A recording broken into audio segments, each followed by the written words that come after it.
My name is Barbara Ross, and I live on the Lower East Side. And I decided to stay in the neighborhood for the storm. And my biggest fear was the electricity going out. And so I decided to leave my apartment. Pretty much the majority of the people were staying indoors and staying safe. But to me, I just felt that that was the best place to be, part of the community, being with other people, sharing the experiences, good or bad. So basically I was walking around for about an hour, and then my friend joined me. He was doing documenting. He wanted to do some documentation. So we both were on bikes, and we were biking around, and then we ended up going on Avenue C. And as we were biking uptown on 5th Street, suddenly we saw it looked like it was a lake.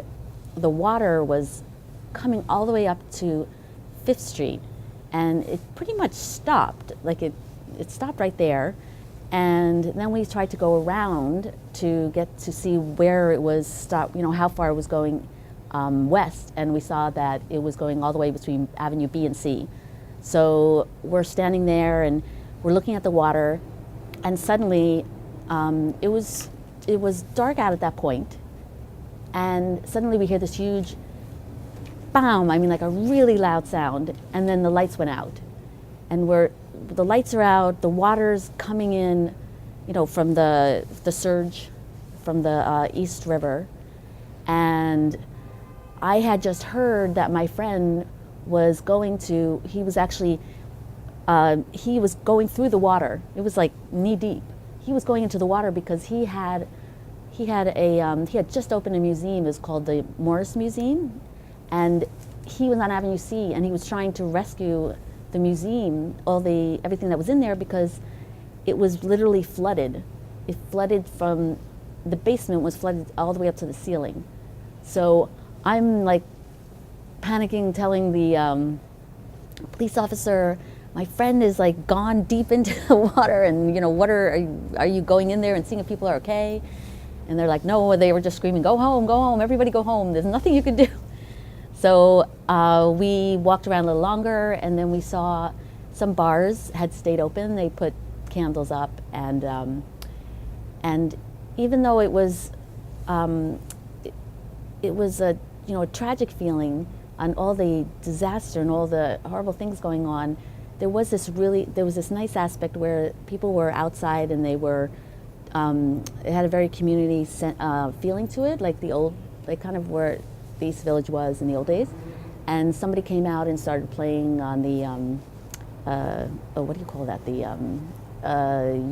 the accordion. So somebody was out there playing the accordion, and there was about 15 of us just singing songs, and it was really, really special until someone told us to shut down because his baby was up. So unfortunately we had to go home. So eventually it was about 3 in the morning. I stayed out really late, and then I went home the next day, and I actually volunteer for a group called Time's Up. It's an environmental group, and one of the things we do is we have created these energy bikes, and they are bikes that are run by human power. And we thought, oh, this is where we can be of help, with these energy bikes. So the very next day we went to help the Morris Museum that had the water up to the ceiling, and help them get the water out. And in the meantime, they used one of the energy bikes to run the generator, to run the pump. I'm sorry. They used the energy bike to run the pump to get the water out. And then we realized people have cell phones, but they're all dying. So then we set up set up a center where we were charging about 7 phones at a time, and then people were taking around. So we spent I think it was 4 days, pretty much all day, from 11 in the morning to about 7 at night, charging people's phone. And we were doing it on Avenue C, where people were really hurting. And the cell phones were kind of like it was their voice, it was their the cell phones was a way to connect with loved ones who were really worried about them, and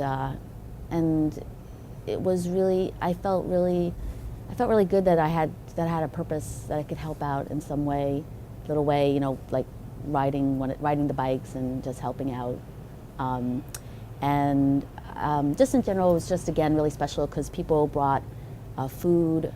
And they shared the food. They had pretty much all day they were cooking food. They had like a barbecue outside, and this was in front of C Squat, which is one of the squats on Avenue C.